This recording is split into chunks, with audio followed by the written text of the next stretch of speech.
So what is this? What test is that?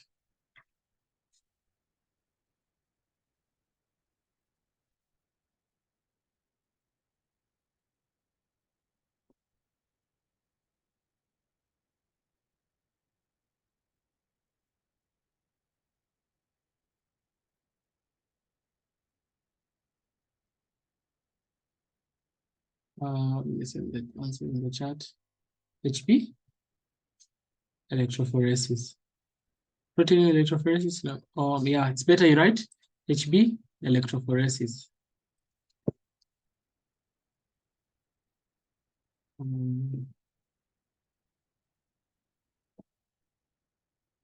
Okay. So HB electrophoresis, what can you see here? The level of F is slightly high, A2, then S is high. So if you are to interpret this, what is this?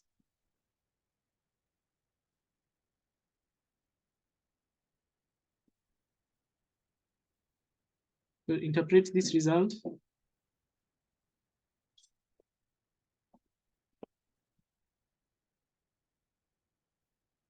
so sickle cell disease because of the HBS, yes, and the HBF is slightly raised, isn't it? Yeah. So what does the result show? HBSS with increased hemoglobin, fetal hemoglobin. Okay.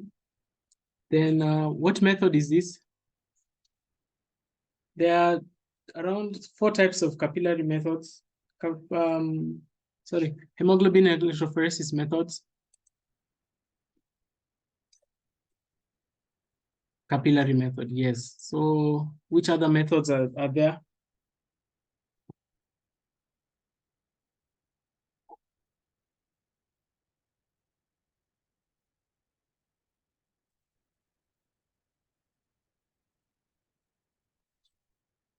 Cellulose acetate, yes. Which other one? Agar, yes, citrate agar. Which other one?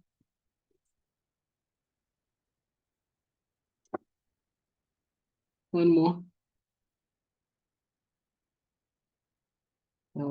So starch block electrophoresis, citrate agar electrophoresis at acid pH, and then cellulose acetate at alkaline pH.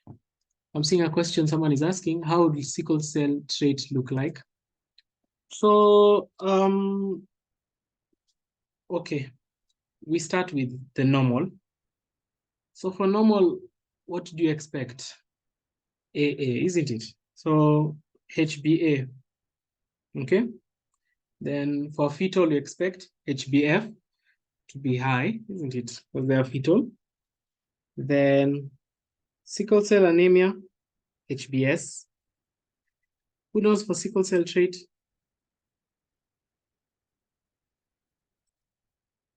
For sickle cell trait, if for sickle cell anemia, it's HbS. What about sickle cell trait?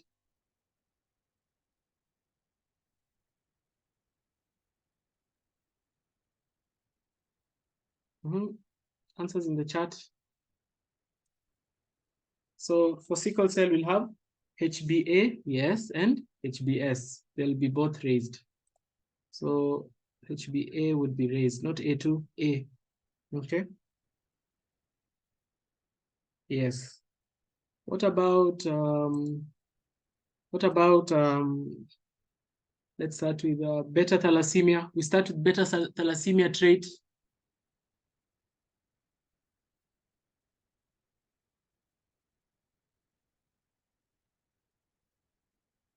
Beta thalassemia trait, what do we expect?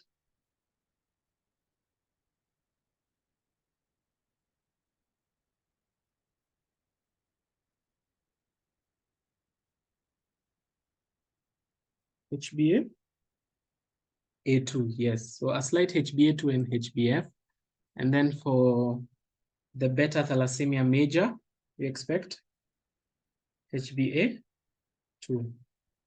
Okay. Yeah. You know, they have a summary. I can look for a summary and send.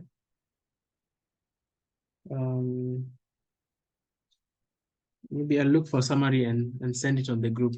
Okay.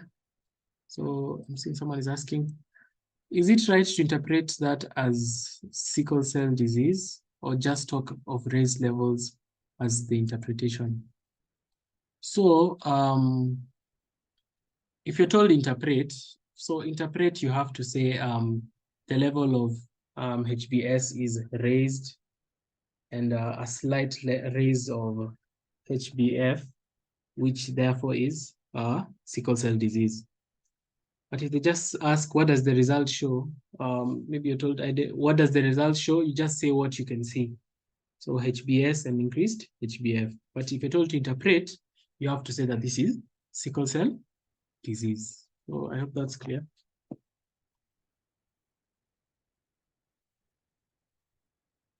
Okay. Someone is saying I repeat on the others. Okay. Let me look for a table and then okay.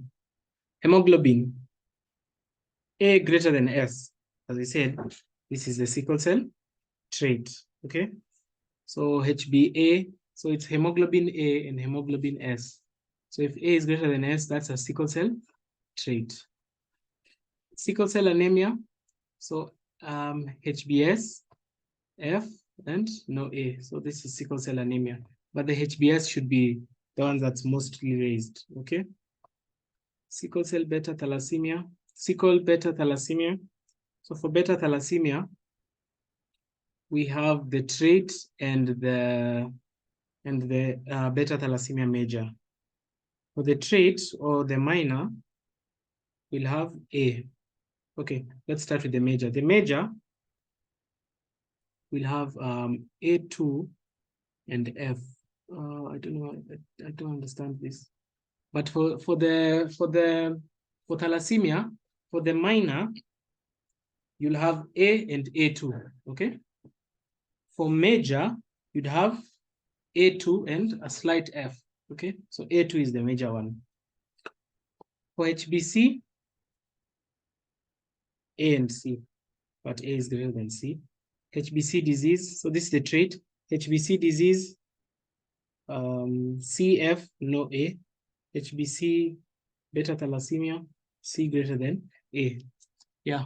So if you are to bring that here, it will depend. So they'll draw this, and the one they'll indicate, you'll interpret like that. Okay. So I hope that I hope it's clear.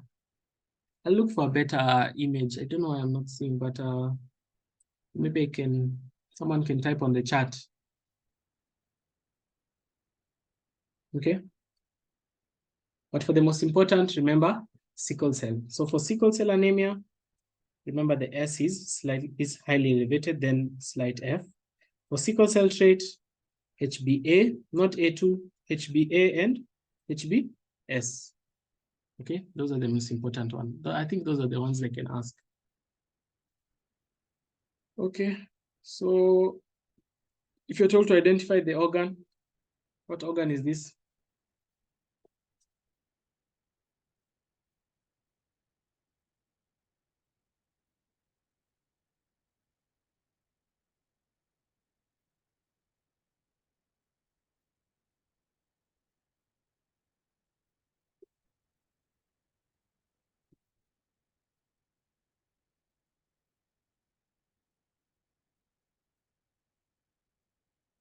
So this is see in the chat. Spleen, yeah. No. Okay, this is the liver, yes. But the pointed organ is this, which is the spleen. Okay. Yeah. So organ, name the condition above. So you can see this spleen is as large as the liver. So this is splenomegaly. Okay. So write splenomegaly. Don't write hypersplenism, because hypersplenism means an active spleen. As much as, yes, splenomegaly can be followed by hypersplenism, we are talking about the size, not the activity. Okay. So splenomegaly. Then the next question would be conditions that cause splenomegaly. There are quite a lot. So let's say hematological conditions that cause splenomegaly.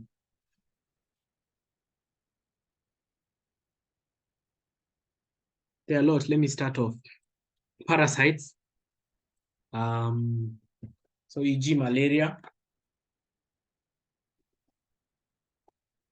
But remember, the malaria should be chronic. So when saying malaria, you have to say chronic malaria, okay? Not just malaria. CML, yes. Yes. Let me see some other answers. Thalassemia, yes. Thalassemia, good.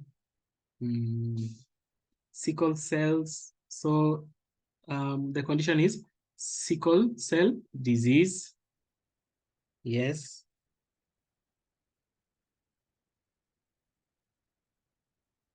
Lymphoma. So specify. So specify. Liver disease. Yes. So mechanism of liver disease. So liver disease or liver cirrhosis. What will happen is blood will shunt away from the liver, going to the spleen, causing congestive splenomegaly. Okay. Yeah, so blood will shunt away from the liver, going to the spleen. That's why we, remember when we were discussing clean chem, we said it also causes hepatorenal syndrome, where blood will shunt away from the liver and go to other organs. Yes. Polycythemia vera. Yes. Hereditary spherocytosis. Yes. So these are all the conditions that are associated with active, the hypersplenism. Let's see the answers. So CML, chronic malaria. Remember I said you have to say chronic. Thalassemia, sickle cell disease, leishmaniasis. So this is a protozoa? Leishmania. Portal hypertension or liver cirrhosis. Okay. Set relevant investigations for the above. So there are quite a lot. So of any of these conditions that cause splenomegaly, complete blood count or a total blood count, peripheral blood film, splenic aspirate, hemolytic, bone marrow examination. I'm seeing someone is saying hemolytic anemia. So I'd advise you don't write hemolytic anemia because state those conditions that cause hemolytic anemia. Okay.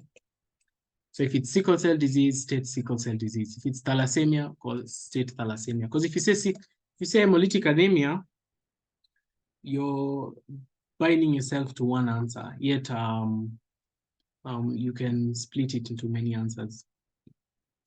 Okay. I hope that's clear.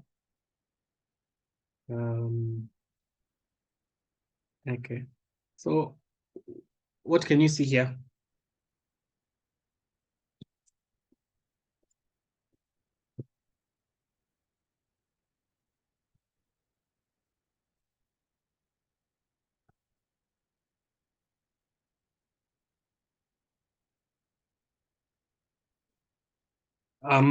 What is abnormal in this PDF?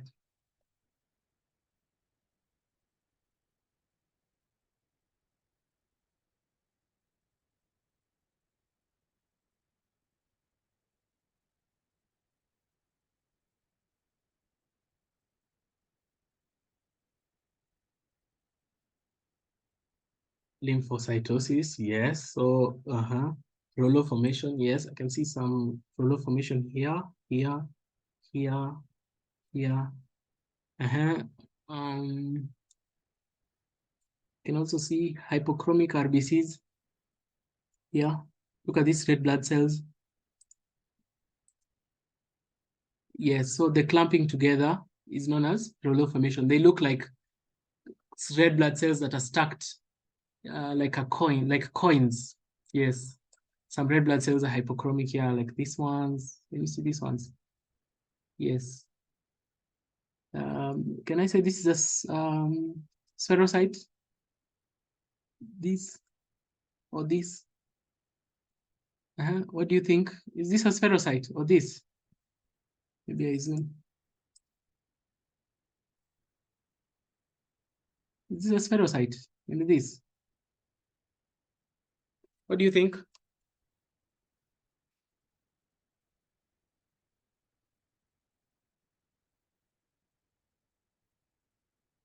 Who is agreeing with me? Yeah, people are agreeing with me. Yeah. But the main abnormality is obviously the lymphocytosis. You can see these are lymphocytes, and they are quite a large number. Yes, so abnormality, lymphocytosis. Causes of lymphocytosis.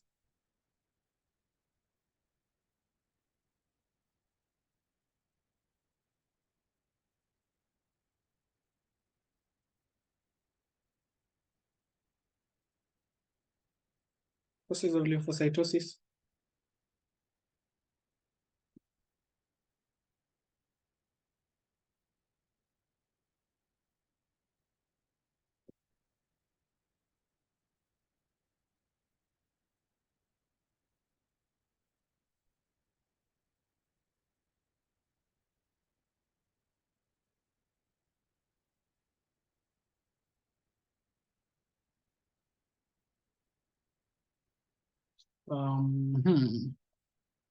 Viral infections, yes.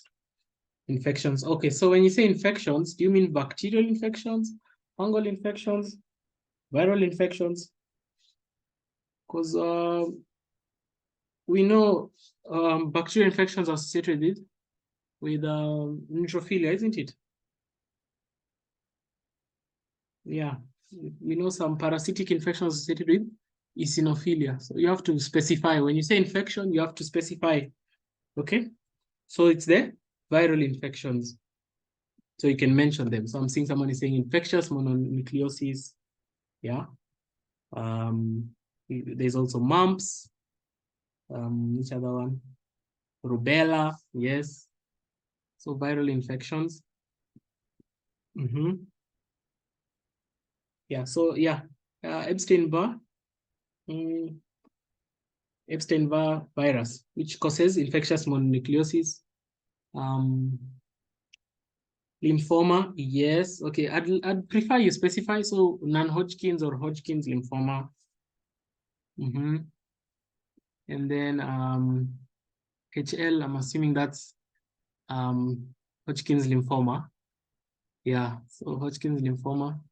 And then I'm seeing toxoplasmosis. So toxoplasmosis, that is protozoa. Yes, so yeah, that can also be there. TB, yes, TB is also there. Can you split the viral infections? Yes. So if they ask causes, identify the causes. So viral infections, you can mention, like you can say, e.g., rubella infectious.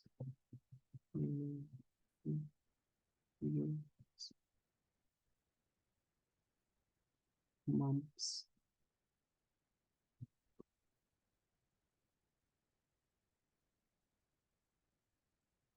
We have Hodgkin's,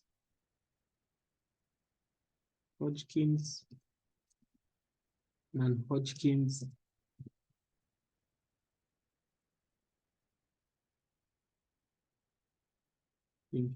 Yes, yeah, there are quite a lot. Identify salient features of a patient with such an abnormality. So what does salient mean? When you say identify salient features, what do we mean?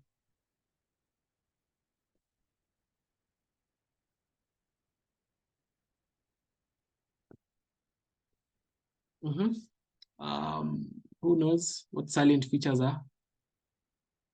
Yeah, you can say visible, most important, the noticeable ones, main features. So we have enlarged lymph nodes. Yes, you can imagine lymphocytosis. fatigue, malaise, or you can write general weakness. Yeah. So I hope this question is clear. So remember when we said the advice I gave you for hematology, what they must ask is remember the hematological cell lines. So is it if it's the red blood cells, the white blood cells, the platelets, and then in the white blood cells, remember we have the granulocytes, you know, the neutrophils, monocytes, lymphocytes, basophils, all those. Make sure you have like a table where you know the cytosis or the philias and the pineas. So cytosis or philias are increased in number, and then the pinea is a decreased. Make sure you know all of them so that, and try and quiz yourself every day because they must bring. Make sure you know how they look and know the causes of an increase and a decrease in all those cell lines. They must bring. And remember, I told you when they ask pineas, that's the best question because we have our standard template. Number one, we have HIV, except when they ask for is it eosinopenia? Or how do we say it? Reduced eosinophil count, because we said HIV causes absolute eosinophilia. Other than that, all the other cell lines will be decreased. Neutropenia, basopenia, lymphopenia, all the other penias, okay? HIV is our first template. Number two, we said chemotherapy, okay? Chemotherapy or, the cancer drugs, they all cause all a decrease in the cell lines. And then our third one, we said bone marrow failure. So for bone marrow failure, remember we said you split it into, you can say aplastic anemia, Fanconi anemia, all the causes of bone marrow failure. That is our template for penias. And then for the philias, you have to know the specific ones where we said, for example, bacterial infections. Bacterial infections, we said neutrophilia. The helminths, we said eosinophilia. Viral infections, lymphocytosis. You see, so you have to know those ones. Basophils, you remember in allergy. Okay. Which other one can I remember? Monocytosis. Remember the high yield one, malaria. So those are the ones that you have to know the specific ones. So that one you have to practice. Just practice. It will come. Okay. Yeah, at least for the penias, you have your template, and then for the cytosis, it will come. You have to just practice. Okay. Yeah. So I hope that's clear. And then, yes, so what is this?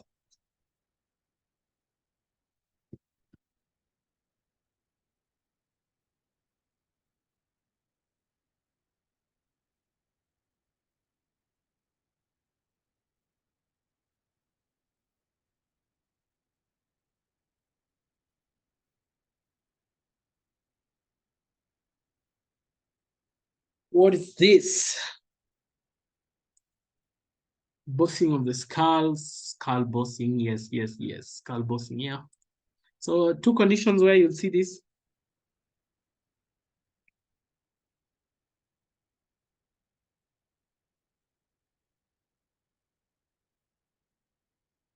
You can see the size of the forehead, yeah.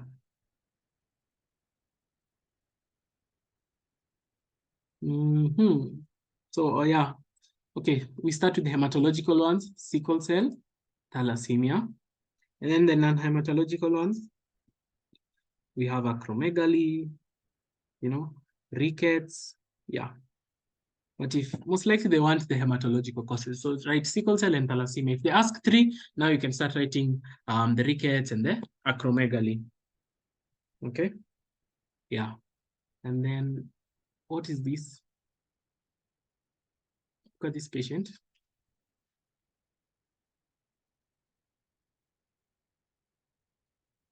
So the first question is identify this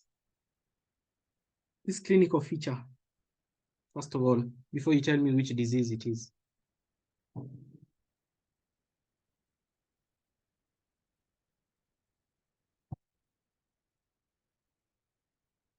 I'm seeing two answers, malarash and plethora.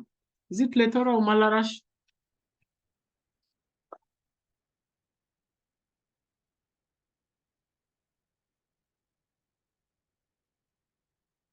Hmm? Is it plethora or malarash?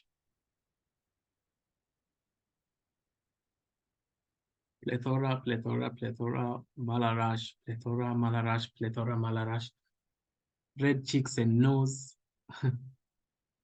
Slapped cheek appearance of parvovirus. Wow, different answers. Yeah. So, how to differentiate between plethora and malarash?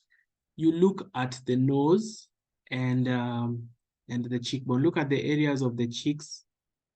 See, they are red compared to the other areas. Look at the lips. Posteriorly to the lips, you can see they are whitish. Then look at this patient. They are red like this. Then here they're slightly whitish. The normal color, look at the skin color. But here they're red. And it looks, is it butterfly appearance shape?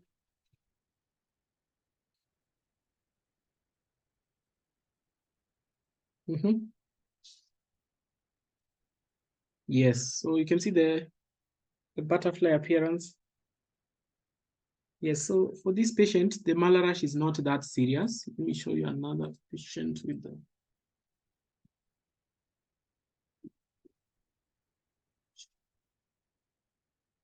Look at this patient.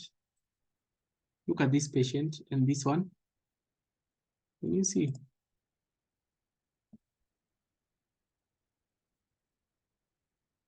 Can you see? It's quite severe, but you can tell it's butterfly shaped. You can see these are the wings, then this is the body of the butterfly, and then the wings. Look at this one. So let's go to our case. Can you see? And you can see they also pointed here. So this is malarash, okay? Or butterfly rash. Okay. So this is an area of erythema. You can see the red color. Now, the last conditions. Conditions where you see malarash.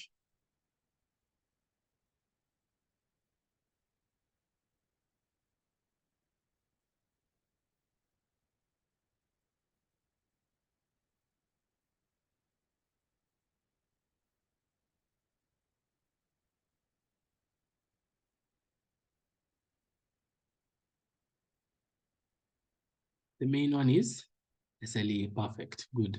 SLE, systemic lupus erythematosus. Predisposing factors of SLE. This one you guys should know.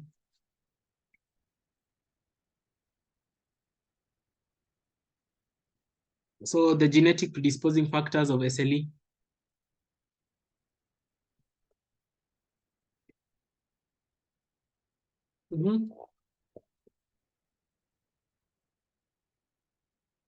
What are the genetic predisposing factors of HLE? HLE?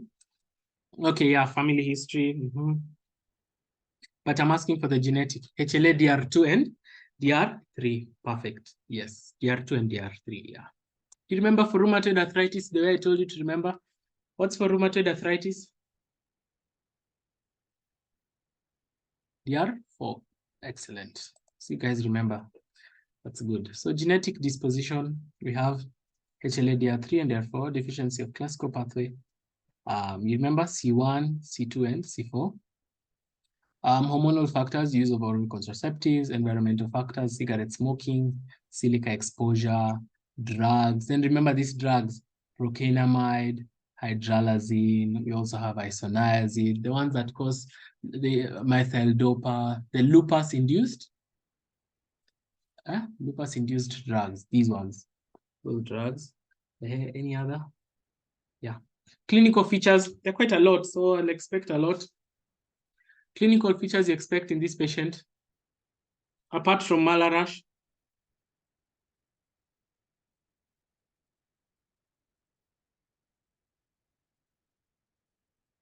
Apart from malarash, which other clinical symptom do you expect in this patient?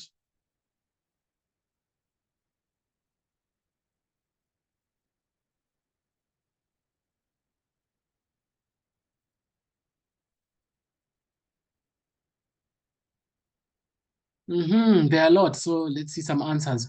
Raynaud's phenomenon.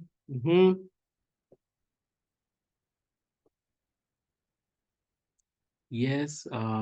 Photosensitivity, arthritis, weight loss. Yeah. Quite a lot. Seizures. So let's see the answers. They're quite a lot, so I classified them. So we have fatigue, fever, weight loss, the constitutional one. Then joints, arthritis, arthralgia, distal, symmetrical, polyarthritis. Skin, the malar rash. So, so the skin, there's also Raynaud's phenomenon, photosensitivity leading to maculopapular rash, discoid rash, oral ulcers, usually painless, non-scarring, alopecia. Periungual telangiectasia. Remember I explained this one. Hematological, we have petechiae, pallor, and recurrent infections due to cytopenias. So I think the best way they'll ask is maybe hematological clinical features. So you write petechiae, pallor, recurrent infections, musculoskeletal, myalgia or pain, spherocytosis, pleuritis, pericarditis leading to effusions, kidney nephritis with proteinuria. Nephritis with proteinuria. So is this nephritic syndrome or nephrotic? With proteinuria, is it nephritic or nephrotic? A bit of an atpatho. So nephrotic, yes. Nephrotic with proteins.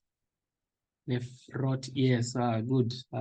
Someone has showed us nephrotic with the O, so proteins, good. Heart, pericarditis, myocarditis, endocarditis. I usually remember SLE causes LSE, Liebman-Sachs endocarditis. So SLE causes LSE. I remember that one. Aortic valve lesions, coronary artery disease, then lungs, here they are, vascular, vasculitis, thromboembolism, seizures, psychosis. So there are quite a lot. Okay. Yeah. Identify the relevant lab diagnosis. So yes, the first one, obviously a complete blood count.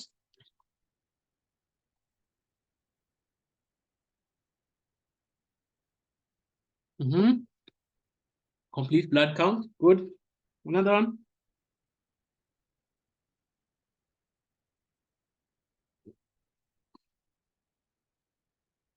Okay, let me ask you guys some immunology. Which are the two specific, the two antigen-specific anti-nuclear antibodies that we're interested in SLE?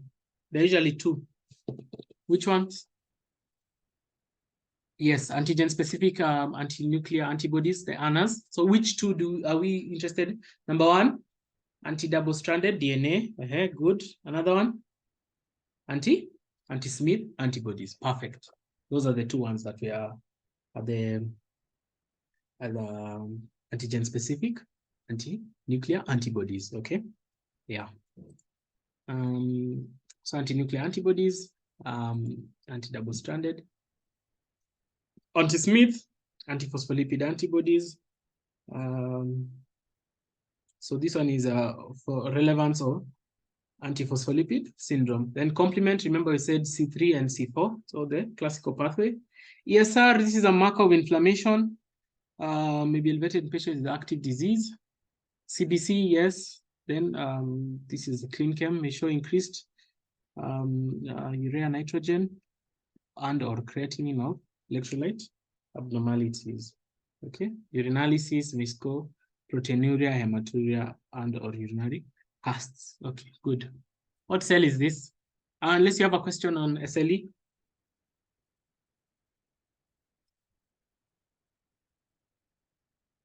We can continue. What cell is this?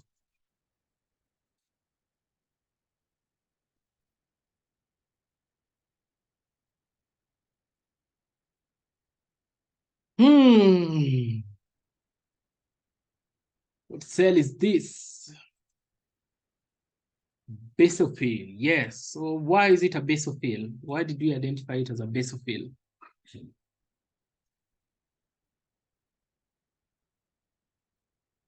Why is it a basophil? What led us to say it's a basophil? Granular and purple cytoplasm. Are they purple or blue? No, I'm slightly colorblind. Are they purple or blue? Is this purple? And what is this? I think they are dark purple. Yes, so the granules, look at the appearance, they are coarse. Okay. And then one thing you have to know is that they cover the nucleus. Okay. You can see they are all over the cell. Yeah. The coarse, large, dark purple granules that cover the cells. Or someone is saying they're blue. Yeah. Okay. Then the next question you expect, identify the cell line, then causes of increased. So basophilia, we have CML and allergy. Or you can write asthma. Yeah. Okay. Yeah. I hope this is clear. So I think in this document I did that, but I haven't organized it in like lymphocytes, neutrophils, monocytes, but they are all here. So it's your homework to go check on that. Okay. Now look at this. Look at this man. Now what is this? Look at this man.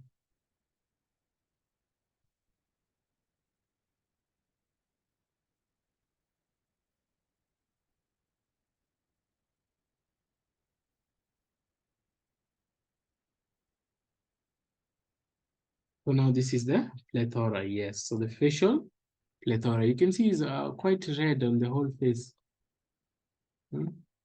See, it's quite red from here, extending till here. So this is facial plethora. Main cause.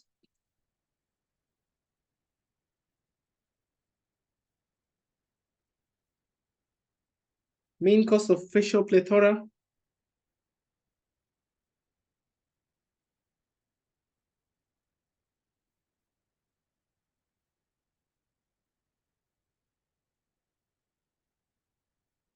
Polycythemia. Now that's plethora, laughing emoji. Yes, now this is the plethora. Main cause, is it COPD? Polycythemia vera. Yeah. So main cause, primary polycythemia vera. We can discuss on polycythemia vera before we go to any other condition. So what is polycythemia vera? Yes. You can tell me in the chat, what is polycythemia vera? So you can tell me the cause, and then you can tell me the general cause. Because okay, it's a myeloproliferative neoplasm, yes, but what is it, or what is the cause?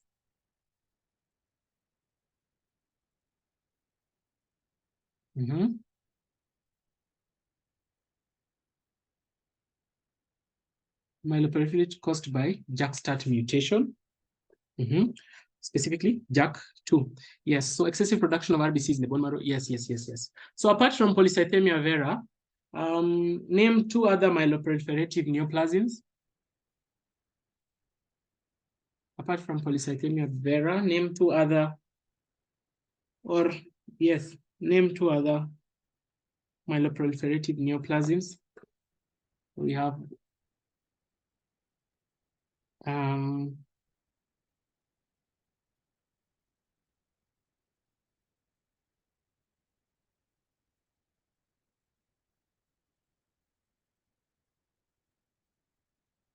essential thrombocytopenia. Is it thrombocytopenia? Is that the name? Is it penia? Thrombocytemia. Yes. It's not cytopenia because the platelet counts are very high. They're not low. Which other one? Myelofibrosis. Good. Excellent. And CML is the last one. Yes. So they're usually four. So myeloproliferative neoplasms. These are malignant hematopoietic neoplasms, and they affect the whole hematopoietic cell line. So it depends. So for example, let's start with polycythemia vera. We know polycythemia vera affects the RBCs, where it increases the production of RBCs. As we said, the JAK start 2 mutation, okay? Now, there's this classic syndrome of polycythemia vera. Which one is it? There's a classical syndrome of polycythemia vera.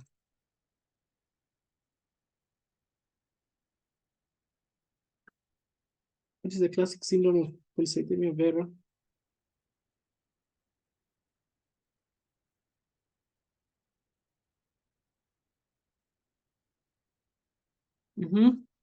Answers.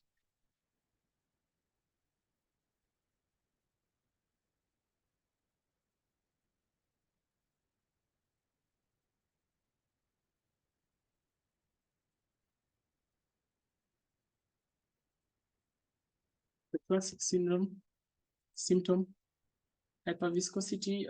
Okay, yes, it causes hyperviscosity, but how does it present in a patient?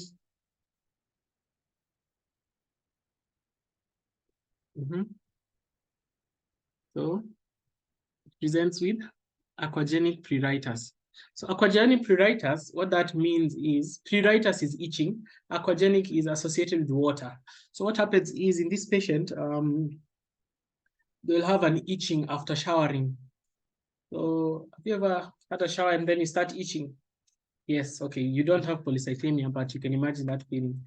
And remember, this polycythemia, it occurs in the elderly, not in the young. So don't worry, you don't have polycythemia. So we have the aquagenic pruritus and erythromyalgia. Erythromyalgia basically is usually pain caused by this. Remember, this polycythemia vera causes hyperviscosity, and it can lead to the blood clots. Now, these blood clots, they can be found on the vessels, the extremities, the vessels of the extremities, like the hands. So you can imagine when the clots form on the hands, there's that pain. That is what we call as erythromyalgia. That is also a classical sign of polycythemia vera. So aquagenic pruritus and erythromyalgia. Okay. Yeah. And then obviously facial plethora. Those three. Okay. Yeah. Essential thrombocythemia. Can talk about it. Essential thrombocythemia. What happens?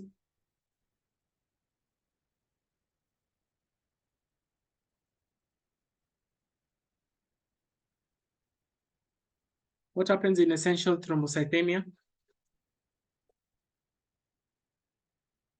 Which cell line is affected?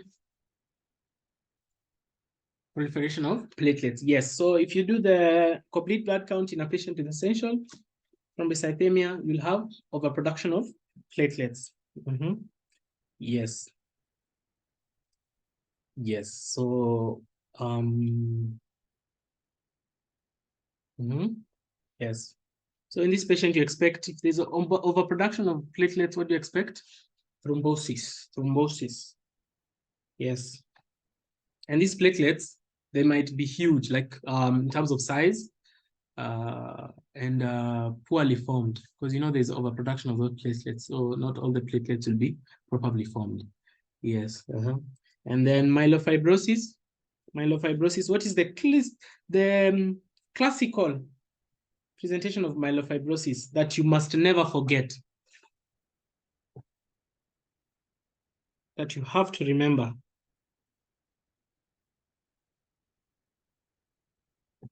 Classical myelofibrosis, high yield fact that you must never forget.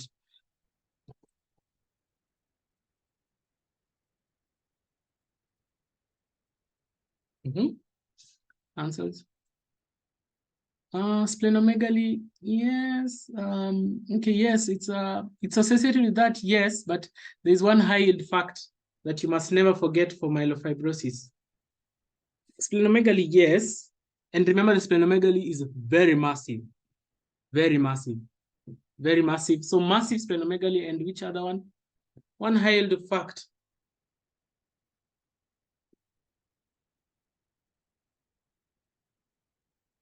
Teardrop cells. Excellent. Teardrop cells. Excellent. Teardrop cells. You should never forget that. Anywhere you see teardrop cells, think of myelofibrosis. Yes, they're also known as dacrocytes. Dacrocytes. Dacrocytes. Teardrop cells. Yes, never forget that. When you see teardrop cells, remember myelofibrosis.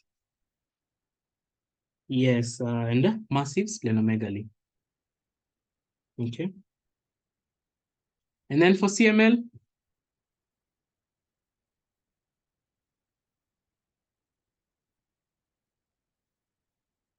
what high yield fact should you remember from CML?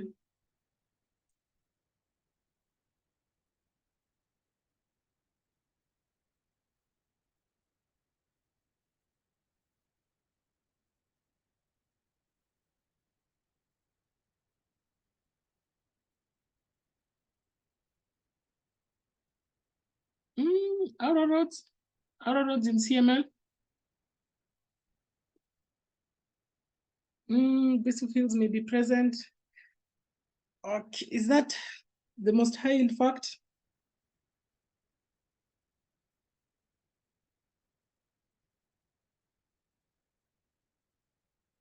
Eosinophilia. Okay. Excellent, excellent, excellent. Philadelphia chromosome. Excellent. That is what I wanted you to remember. Philadelphia chromosome. Translocation 922. That one you should never forget. Philadelphia chromosome is seen in CML. Okay. Yes. That is the most high-yield fact you should remember from CML. Okay. I'm seeing someone is asking which cell line is affected. In CML, yes, we'll have increased WBCs, increased platelets, slightly increased, yes. Or you're asking for myelofibrosis. For myelofibrosis, we expect a decrease in all cell lines. Because if you see in a slide of myelofibrosis, I'm sure we're going to do it, but you'll see that the bone marrow has fibrosis. So you'll see a decrease in cell lines, especially red blood cells, they'll be decreased. So you'd expect a pancytopenia, isn't it? So anemia, thrombocytopenia. Okay. Yeah. So CML, as I've said, don't forget Philadelphia chromosome. Okay. Yeah, so also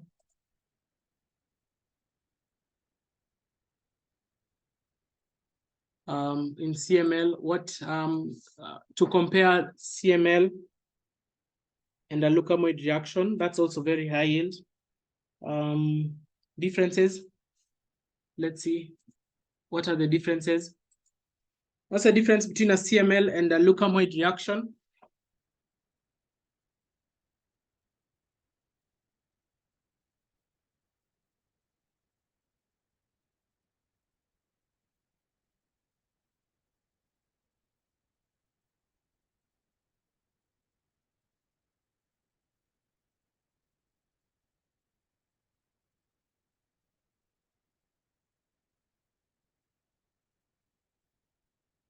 Number one, lab score.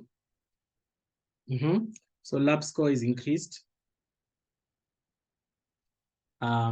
Yes, so lab score is increased. A positive lab score in a leukemoid reaction. So why? Because of that, leukocyte ALP, alkaline phosphatase, will be raised in leukemoid reaction. Yes, CML will be decreased.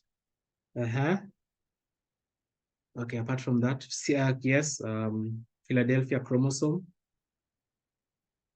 And then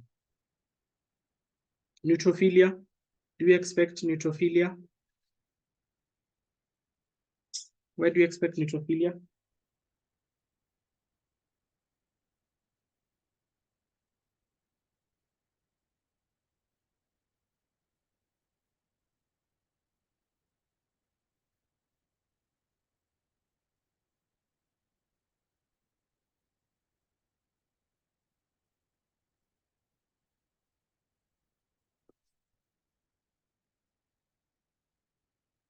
Leukemoid, excellent, yeah. I've seen a question here. So what has proliferated? So basically, why you're asking is myeloproliferative disease. Why is it a proliferation neoplasm? So the principle behind it is myelofibrosis. Myelofibrosis, first of all, it causes thrombocytosis. Increased platelet production. Now, when it causes increased platelet production at first, there'll be a replace in the cells in the bone marrow to cause fibrosis. Now, when fibrosis occurs, now it will lead to now a decrease in the other cell lines. Okay, so the others, RBCs, WBCs. Okay, so I think that's how it causes the excess proliferation was for the platelets, specifically the megakaryocytes for the platelets. Okay, so it causes that first, and then now it causes it replaces the tissue of the bone marrow, becomes fibrous, or basically scarring. Okay, yeah. So I think we are done. We are done with the myeloproliferative neoplasms. So if you brought in an essay, I think you'd be okay. Yeah. So identify the tests. CBC, high. Hematocrit, yes. Remember I said hematocrit is the percentage of RBCs in blood, and for polycythemia, they have a lot. Peripheral blood film, so you'll see quite a lot of red blood cells. JAK2 mutation test, red cell mass test should be high. Okay. Now this is what I was talking about. What did I call this? What is this? Look at the extremities.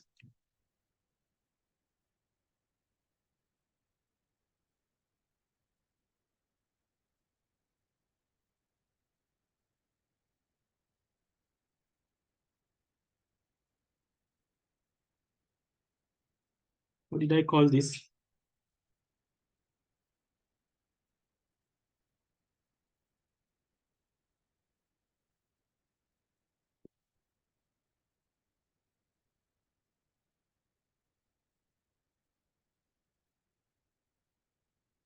What did I call this?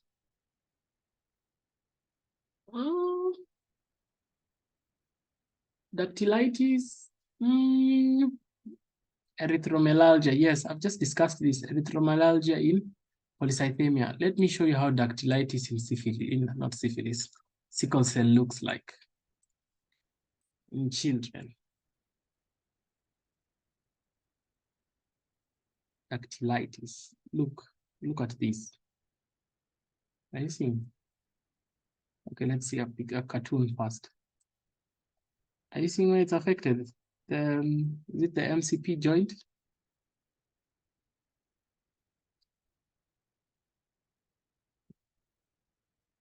This is the distal, this is the proximal. The proximal couple joint.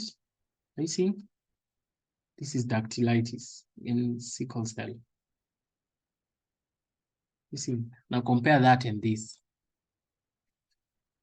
So this is the, look at the extremities. So here is where I said the clot will form, and then there's intense pain. So this is erythromelalgia in polycythemia vera. Okay. I hope that's clear. These are results of a 60-year-old male. Okay, so let's interpret this.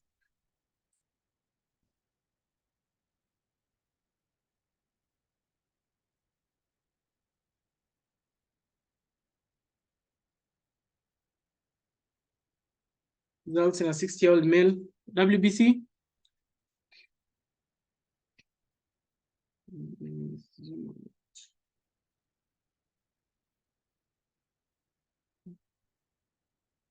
WBC.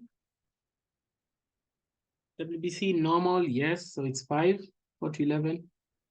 HB, low, reduced HB, yes. MCV, low or decreased, yes. Platelets,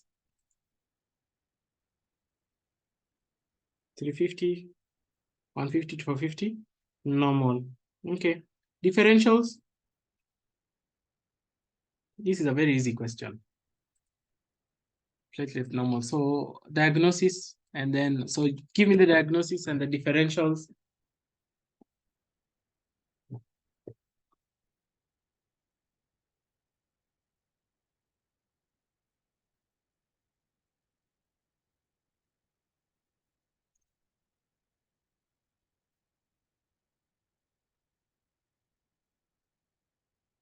Microcytic.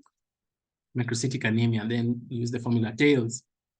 Thalassemia, thalassemia, iron deficiency anemia, lead poisoning, sideroblastic anemia. Yes, that was easy. Okay, so I put a note here. In case there was a low MCH, so mean cell hemoglobin, hypochromic, I think this one I had explained earlier. And then low MCV, normal MCH, hereditary, spherocytosis. Yeah. That one I had explained it. Okay. Okay. What is this? So it'd be asked this, you'd be asked, what is this? Pala. Excellent. Now you'd be told diagnosis. So you are told diagnosis, you'll say anemia. So Pala, so this is a sign of anemia. Then you'll be asked tests to be done. Just the same old question. The complete blood count, PBF, BMA, blah, blah, blah, blah, blah, blah. Yes, so basically this is a Pala, a sign of anemia. Okay.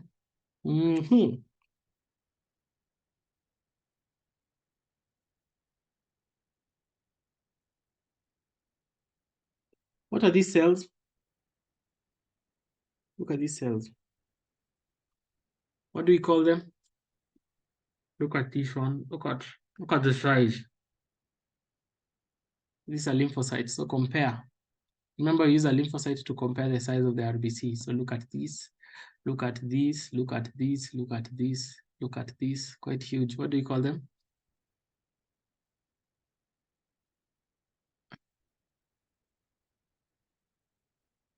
Anisocytes. Okay. Anisocytosis is different in size. So what size are they? So it's either a macro or a micro. Okay. So is it a macro or a micro? Macro. So macro. So macrocytes, not microcytic. Don't say macro, because you'll be told macrocytes. Yes. Okay.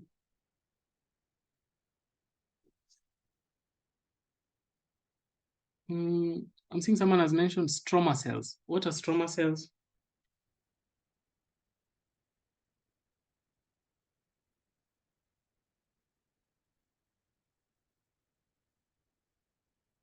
Are they, when you say stroma cells, do you mean like the precursor? The precursor cells?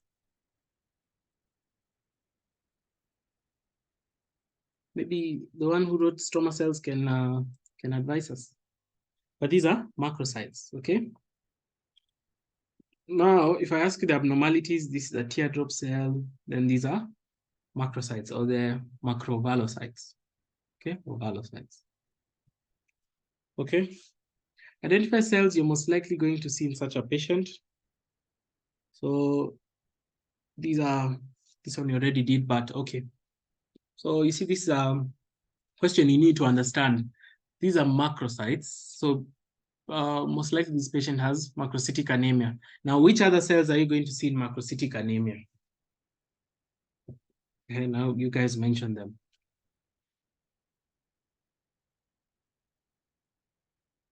Which cells were you going to see in macrocytic anemia?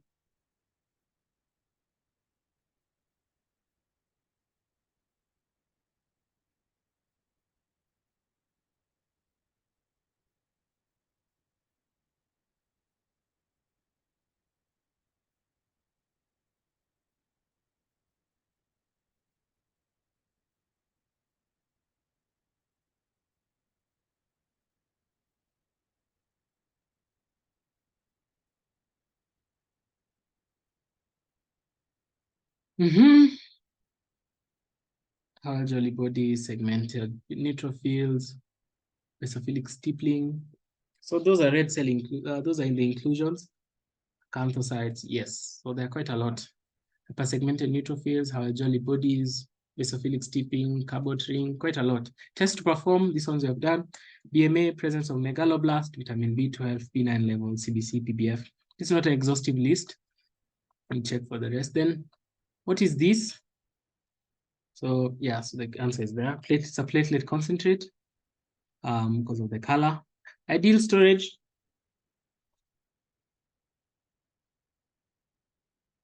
So yeah, so I want you guys to give me the ideal storage of this. Yes, room temperature, yes, but it's not a complete answer. Room temperature, okay, yes, room temperature, but in a platelet aggregator. Is it aggregator, agitator? For 35 days. Huh. 35 days in room temperature. It can't be. Agitator, yes. I don't know whether you guys have seen it. The one that moves in a, okay, it's like a left-right motion. Yes, for 5 days. Yes, not 35 days. Yes. So if you ask ideal storage condition, write room temperature or 22 to 25 in a platelet agitator for 5 days. That is the storage. If you just write room temperature, that's insufficient. You have to mention, in fact, just write all this whole statement like that. Room temperature in a platelet agitator for 5 days, like that. You'll be okay. Conditions for its use. What do we use platelet concentrate for?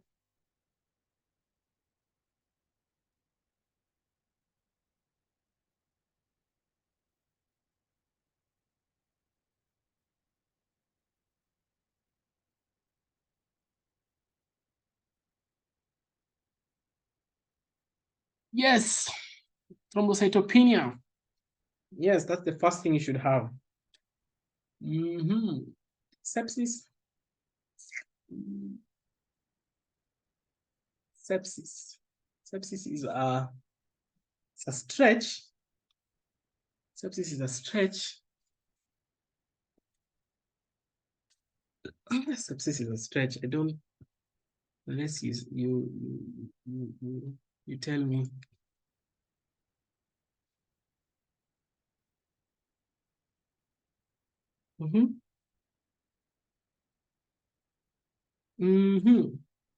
Where do we use platelet concentrate?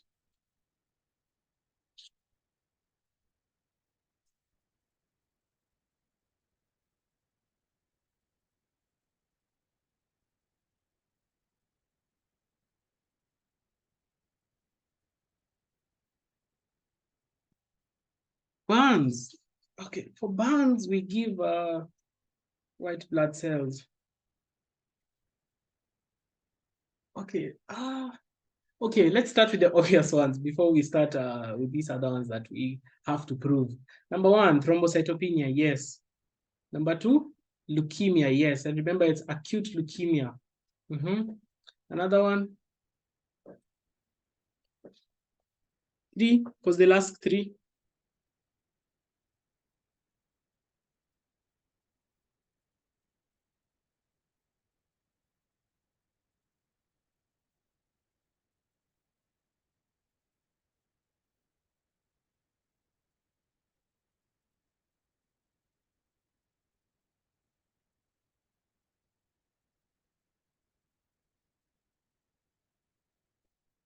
ITP. Okay, so what is ITP? Immune thrombocytopenia. Okay, yeah, so immune thrombocytopenia, yes, there's a thrombocytopenia. But remember in ITP, you have autoantibodies against platelets, isn't it?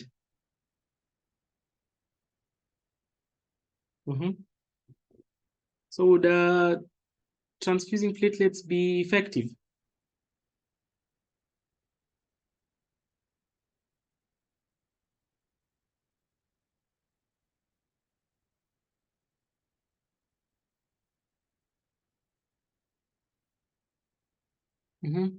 HIV, yes. So acute leukemia, massive hemorrhage, platelets dysfunction, thrombocytopenia. Yes, yeah, in chemo patients, yeah. Okay, so that's okay. We're done. Oh, this one. Identify this cell.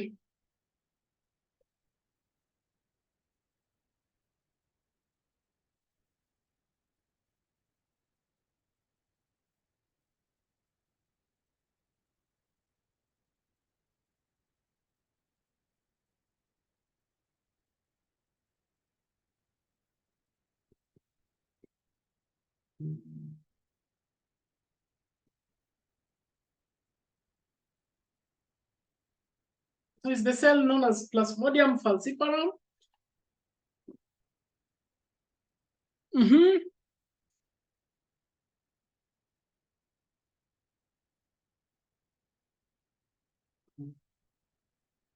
Yeah, so someone is bringing back on ITP. Okay, so for ITP,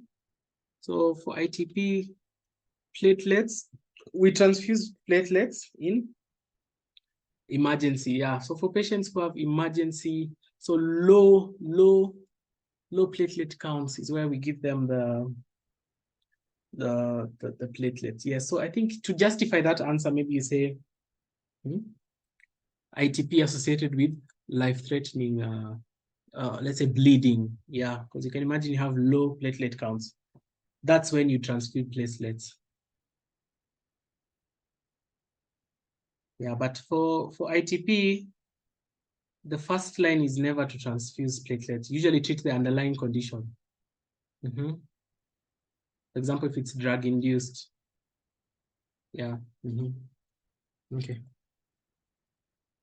So I don't think, don't go for answers where you need to justify or give the marker a chance to think about your answer. So I think the best thing is writing the most direct answers. So yes, what cell is this? Okay, let me give you a hint. It is a white blood cell with an anomaly.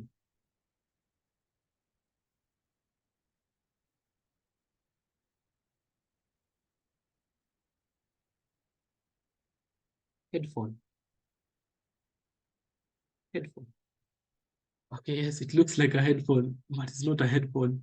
Eosinophil, no, it's not an eosinophil.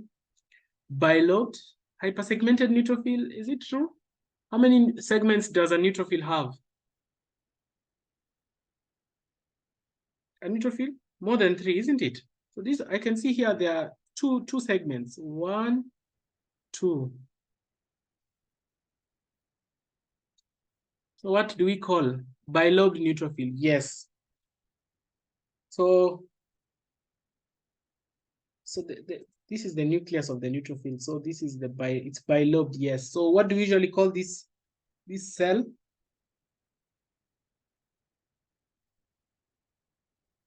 What do we usually call it? I know you guys know it. You're just forgetting it.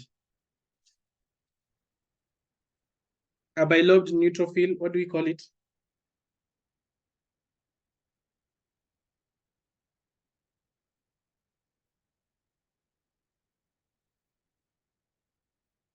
We call a bilobed neutrophil pelga wet. Yes. Pelga wet or pseudo pelga wet. Pelga wet anomaly, neutrophils with bilobed nuclei associated with lamin B receptor gene mutation. Yes. So which two? Pellet wet. Pellet wet. Yeah. Pelga wet. Pelga wet. Pseudo pelga wet. Yeah. Which two conditions do you usually see them?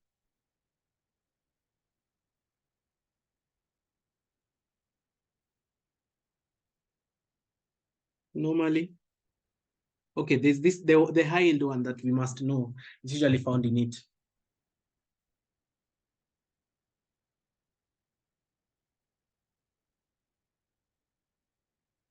Where do we usually find which condition?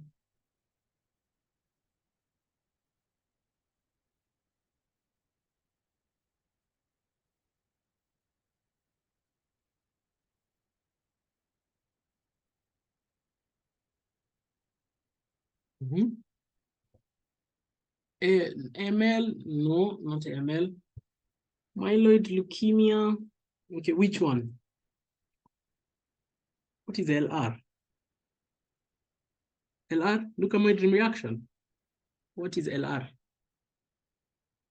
Myelofibrosis, really? CML, exactly. Yes, CML. Yes. And which other one? The most common one. This one, the most common one.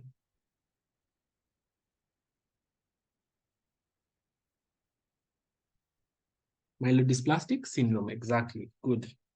Myelodysplastic syndrome, yeah. Excellent. Maybe I can go through myelodysplastic syndrome. Seems so myelodysplastic syndrome. What is it? Myelodysplastic syndrome. What happens is there's ineffective hematopoiesis. So when there's ineffective hematopoiesis, what do we expect? A decrease in all cell lines. Okay. So we have the WBCs, the RBCs, the platelets. We expect all the cell lines to decrease in myelodysplastic syndrome. Okay. So there's a defect in cell maturation of non-lymphoid lineages.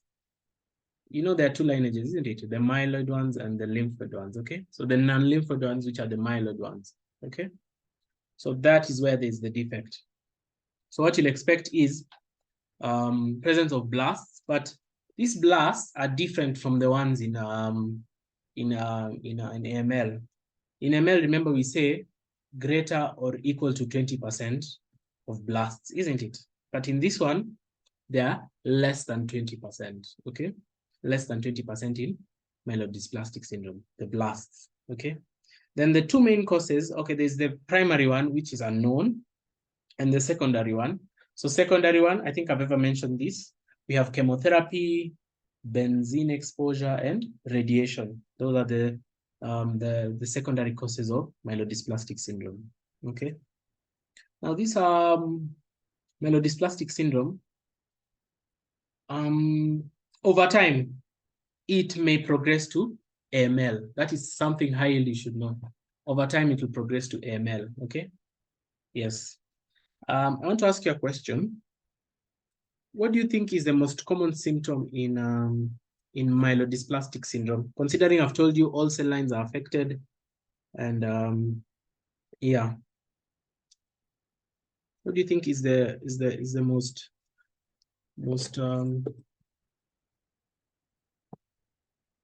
common symptom? Anemia. Excellent. So anemia is the first cell line which will be affected, and it is the most common symptom. Okay. Yes. And then the others, obviously, we said leukocytes, when they decrease, when you have leukocytopenia, you expect recurrent infection or increased susceptibility to infections. And then thrombocytopenia, easy bruising or easy bleeding. Okay. Yes. Oh, and then one thing about MDS or myelodysplastic syndrome, it is in elderly patients. So greater than 60 years old, okay? Suspect in elderly patients. Okay.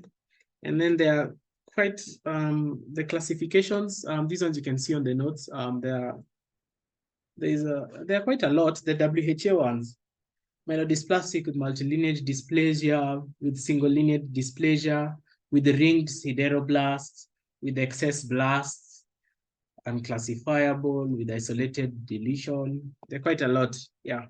But those are not high yield. The high yield point about myelodysplastic syndrome: number one, don't forget about Pelga-Huet anomaly or pseudo Pelga-Huet anomaly.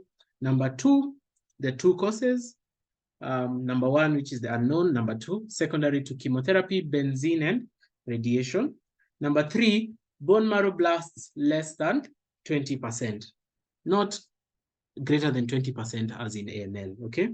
Number four, decrease in all cell lines, anemia, leukocytopenia, and thrombocytopenia, but the main symptom is anemia. And then the last thing you should know, common in adults. That's all. That's enough for you to pass in this question. They'll ask nothing else, okay? Yes, I think that one I've explained for myelodysplastic syndrome. Okay. What is this?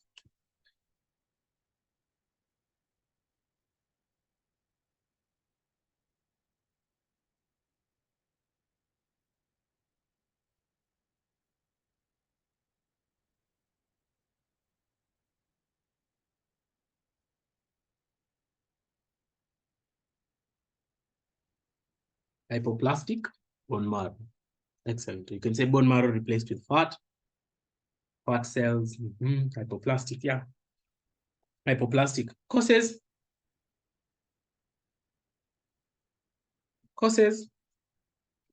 Please don't write bone marrow failure, please.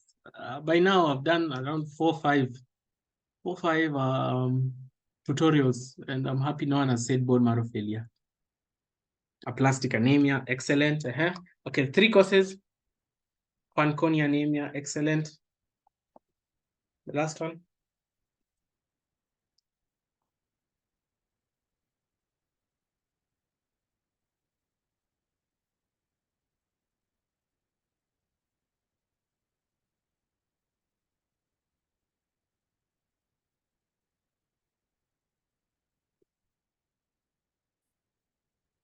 Myelofibrosis. Yeah, some medication. As we said, obviously the chemotherapy drugs or the cancer agents.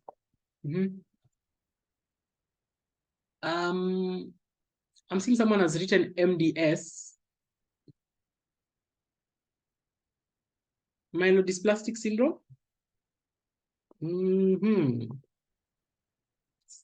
But in a myelodysplastic syndrome, remember we said we'd see bone marrow blasts with less than 20%. So can we see any blasts here? This is a hypoplastic, not myelofibrosis. No, myelofibrosis, there'll be scarring of the bone marrow. This is hypoplastic. Let's see the answers. Hypoplastic bone marrow, very little hematopoietic tissue, replaced by fat cells. Yeah, the fat cells. Okay. And then identify the causes: aplastic anemia, Fanconi anemia, radiation therapy, chemotherapy tests, PBF. Remember, you've already done a BMA, so you can't say BMA again. So PBF, retic count. So retic count, you'll expect the reticulocyte count to be, is it high or low for this? And then genetic testing for Fanconi anemia. What do you expect the retic count to be in aplastic anemia?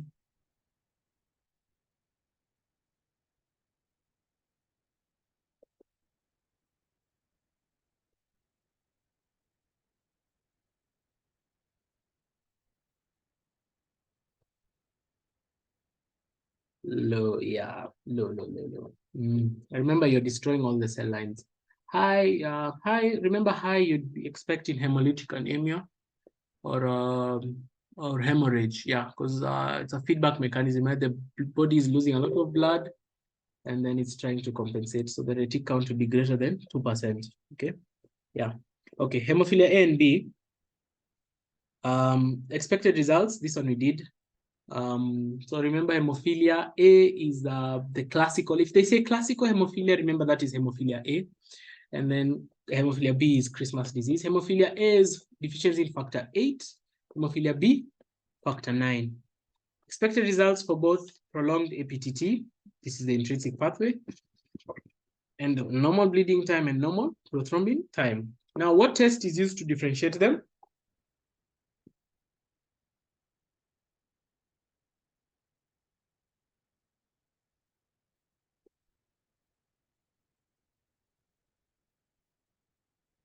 What test do you think should differentiate hemophilia A and B?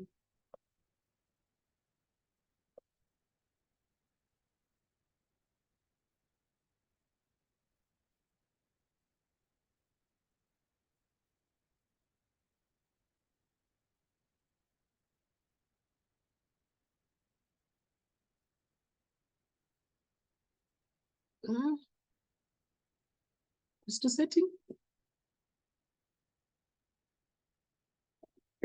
Ristosetting?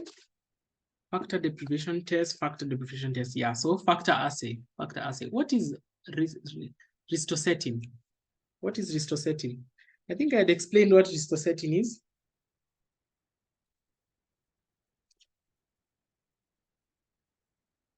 Ristosetting, it's used for VWF, isn't it? Willebrand's disease.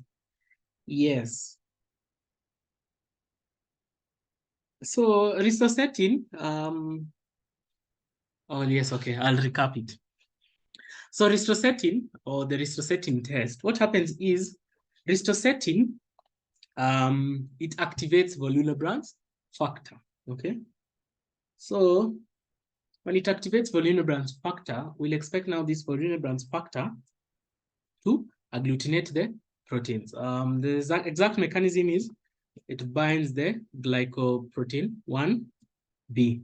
Now, when it binds, okay, so basically it's like this: Willebrand's factor binding glycoprotein 1B to the platelets, causing aggregation. Okay. Now, so the ristosetting is now used to activate the von Willebrand's factor. Yes. So ristosetting is only for von Willebrand's. Okay. So how the test is done, you expose it to ristosetting. If clotting will occur, you have the von Willebrand factor is present. If clotting does not occur after activation, you have low von Willebrand factor. So basically, it can be two things. Number one can be lack of von Willebrand factor, or number two can be an issue with the von Willebrand, the receptor, the glycogen, the glycoprotein 1B. Okay, those are the two causes. Yes, so VWD is basically dysfunction or low VWF. Yes. And then there's another one, we call it Bernard-Soulier syndrome. That one now is an issue with the von Willebrand receptors. They're usually low in number, the von Willebrand receptors. Okay. Yeah. I hope that's clear. Clinical features, yeah, this one we've done it a lot. Recurrent bleeding, hematolosis, epistaxis, headache, neck stiffness, melena, hematuria. That one is clear. And then for this one, these are the cell lines. I want you guys to see. The high yield ones are neutrophil and erythrocyte, but don't use this one. This one is hard. Okay, let's start with the neutrophil. You'll be told to label. So you start with the myeloid stem cell, then you go to the myeloblast, then neutrophil, promyelocyte, myelocyte, metamyelocyte, neutrophil band, neutrophil. How many are they? 1, 2, 3, 4, 5, 6, 7. 7 marks. It's a lot. So let's start.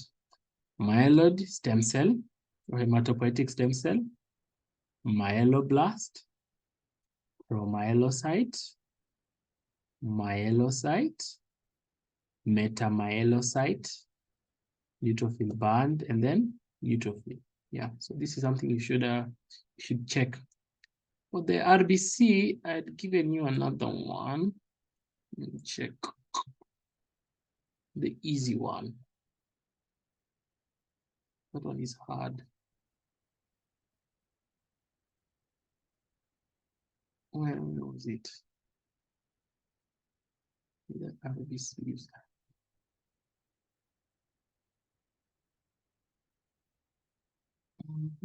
Can't see it. No, it wasn't. Is it here? No, it has to be up here. Let me check for the RBCs. It was somewhere here. Yeah.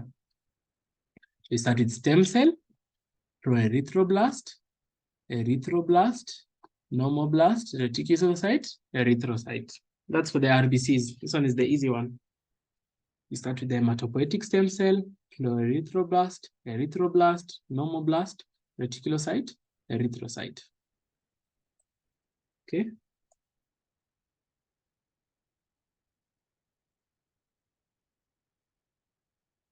Is it clear? Is it clear?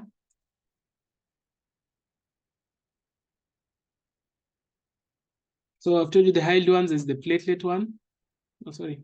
The neutrophil and the RBC one. Yeah, I think this is the last one. What are these?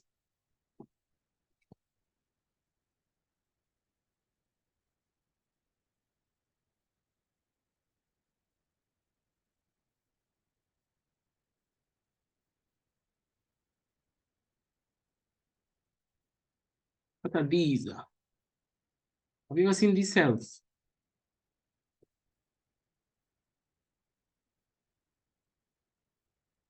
Sideroblastic. Yes, sideroblasts. These are sideroblasts. For sideroblastic anemia. Then this, look at this. There's something special about this.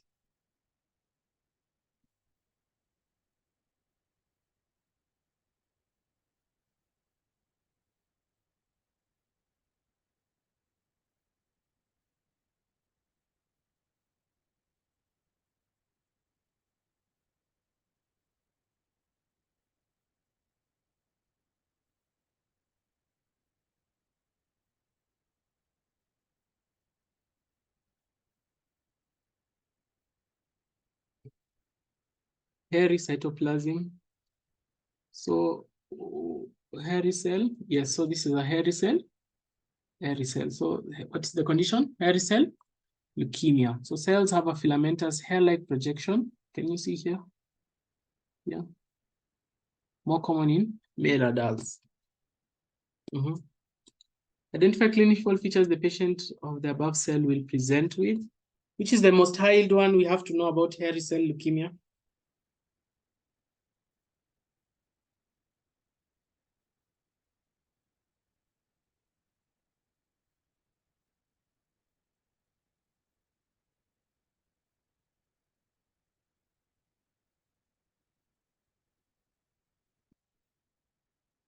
Splenomegaly. And you remember, it is massive splenomegaly, okay? Massive splenomegaly. Yes, let's see. Massive splenomegaly, yes. Pancytopenia, so low WBCs, recurrent infections, low RBCs, anemia. And then one thing you have to remember, no lymphadenopathy. Then test, I saw someone say TRAP positive, that's good. So the TRAP stain is positive, complete blood count, PBF. Flow cytometry, we have CD11C marker, bone marrow, dry tap on aspiration due to fibrosis. So myelofibrosis. That's why we have massive splenomegaly. You have to remember that. Myelofibrosis. Okay. And then, yes. What is this red blood cell inclusion?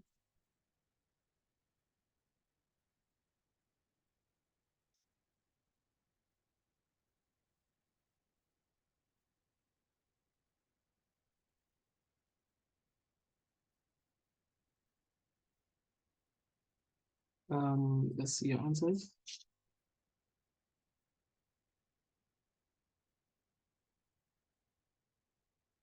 Basophilic stippling, yes. And then you have to remember basophilic stippling, I said it contains RNA, not DNA. And so basophilic stippling contains RNA, yes. Then how are jelly bodies? DNA. Causes lead intoxication, sideroblastic anemia, and thalassemia. Yeah, so that's okay. Then the last, I think this is my last question. What is the most prominent cell you can see here?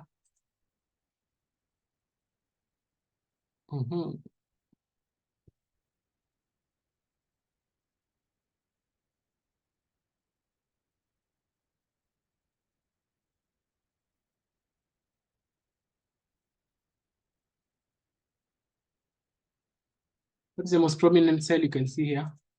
Spherocytes. Target cell. I can't even see a target cell here.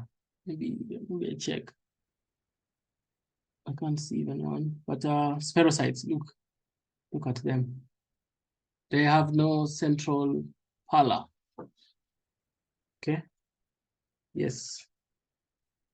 Small RBC, no central pallor. Yes, you can see the size, and they have no central pallor.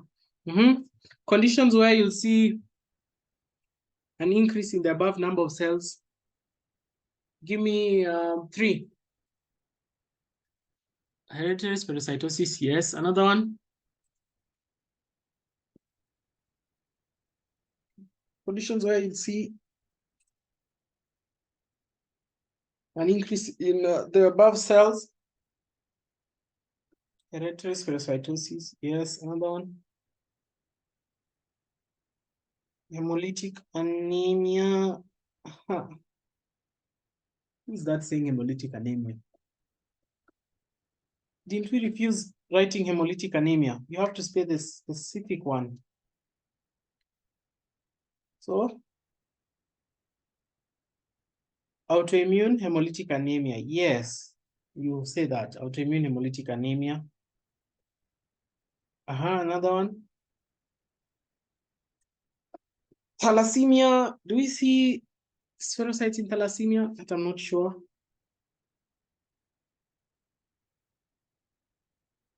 Do we see spherocytes?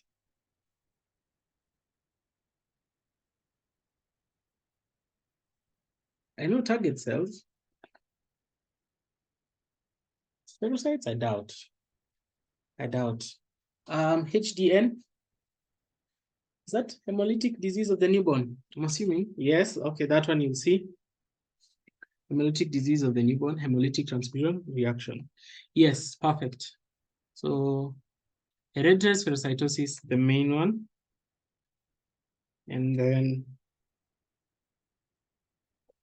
warm autoimmune hemolytic anemia, ABO incompatibility in children, or the hemolytic disease of the newborn, and then hemolytic transfusion reaction. Okay. 2 confirmatory studies for hereditary spherocytosis. I had mentioned one, so everyone should know at least one because I had gone through it in the last tutorial.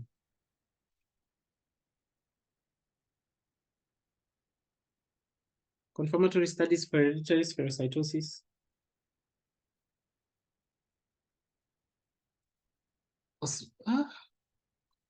Confirmatory. What is IN? I had mentioned one. Do you remember how I explained you put RBCs in different solutions? In different solutions, then you check their how they do in those different solutions. Osmotic fragility, excellent. Yes. I had mentioned. I don't know why you forgot. You know? The principle in osmotic fragility I had mentioned, where you place the RBCs in different solutions. So the concentrated solutions, you make it less dilute or more concentrated. Then you see the if hemolysis will take place. Okay, basically you're checking the resistance of the membrane of the RBC. Remember? Then I said if it shifts on the right, hereditary spherocytosis. If it shifts from left, thalassemia and sickle cell. So they're resistant to breaking. Remember I mentioned that? So the 2 tests are 2. So eosin 5 melanamide binding test. I've seen someone had mentioned it. And then number 2, osmotic fragility. I'd understand if you didn't know this one, but I had mentioned osmotic fragility.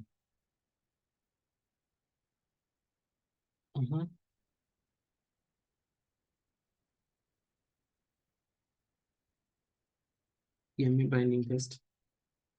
Coombs. Is Coombs a confirmatory test?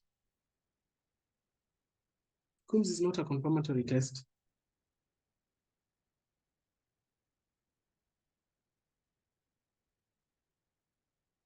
Coombs is not a confirmatory test. Coombs is the initial test. Then, you know, the way, you remember how I said about sickle cell disease? We have the definitive tests. Yeah, the HB electrophoresis, isoelectric focusing, and HPLC. And then we have the sickling test.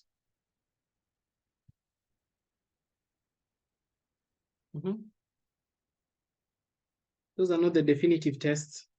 Those are screening tests. The sickling test. Because it can't tell you the difference between an anemia and a trait. Yes. Identify the inheritance pattern, mechanism, and treatment of hereditary spherocytosis. This is my last question.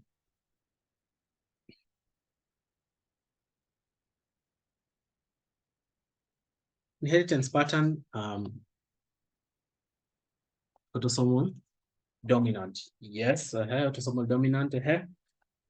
Treatment, you can tell me the treatment before you tell me the mechanism. The treatment is simple.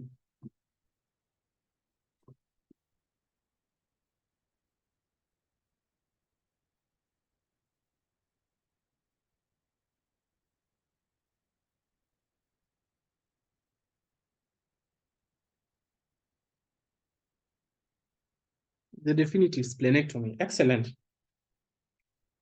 And it is the only, the definitive test. Now the mechanism, I've seen someone has said it. So AD, I'm assuming you mean ankyrin deficiency. So you have a deficiency in ankyrin, spectrin, and or band proteins resulting in cytoscalar disruption in smaller and more spherical RBCs. So if you're asked for the mechanism, you can just say deficiency in ankyrin. Just that. That's the mechanism. No need of any other explanation. This is for you to understand. Ankyrin, spectrin, and or band protein resulting in cytoskeleton disruption, leading to smaller and more spherical RBCs treatment, splenectomy.